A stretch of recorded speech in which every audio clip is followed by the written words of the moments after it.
கர்நாடக அரசு உச்சநீதிமன்ற தீர்ப்பின்படி உரிய நீரை வழங்க வேண்டும் என கோரி திருச்சியில் தேசிய தென்னிந்திய நதிகள் இணைப்பு விவசாயிகள் சங்கத்தினர் காவிரி ஆற்றின் ஓரம் ஓடும் சாக்கடைக்குள் இறங்கி போராட்டத்தில் ஈடுபட்டு வருகின்றனர். போராட்டம் நடத்தி வரும் விவசாயி ஐயா கண்ணுவுடன் நமது செய்தியாளர் விஜயகோபால் நடத்திய நேர்காணலை தற்பொழுது பார்க்கலாம்.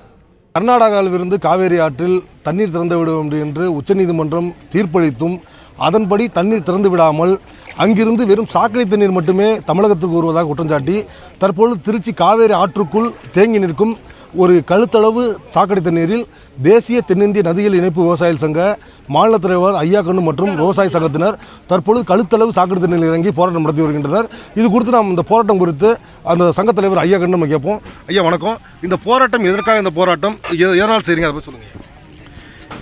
காவிரி பிறந்ததிலிருந்து காவிரி டெல்டா தமிழக விவசாயிகள் சாகுபடி செய்து பிழைச்சி வந்தோம்.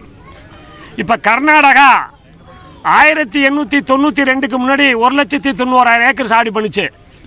இன்றைக்கு 45 லட்சம் ஏக்கர் சாகுபடி பண்ணுறாங்க. 29 லட்சம் ஏக்கர் சாகுபடி பண்ணுற தமிழகம் இன்றைக்கு 1 ஏக்கர் கூட சாகுபடி பண்ணல. இன்னைக்கு இந்த நிலைமையை கண்டித்து தான் மாண்புமிகு முதலமைச்சர் உச்சநீதிமன்றத்தில் வழக்கு போட்டாங்க. பேச்சுவார்த்தையில் ஒத்து வர மாட்டாங்கன்ட்டாங்க. 1968லேருந்து 90 வரை 26 முறை பேச்சுவார்த்தை நடத்தினாங்க. ஒன்றும் ஆகலை. உச்சநீதிமன்றம் இன்னைக்கு தண்ணி திறந்து விடுன்னு சொல்லுது.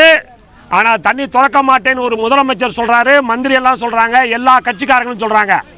இதில் என்ன நியாயம் இருக்குது? நாங்கள் வாழ்கிறதா வேணாமா? எங்களுக்கு சாக்கடையைத்தான் திறந்து விடுவேன் என்று கூறுகிறார்கள்.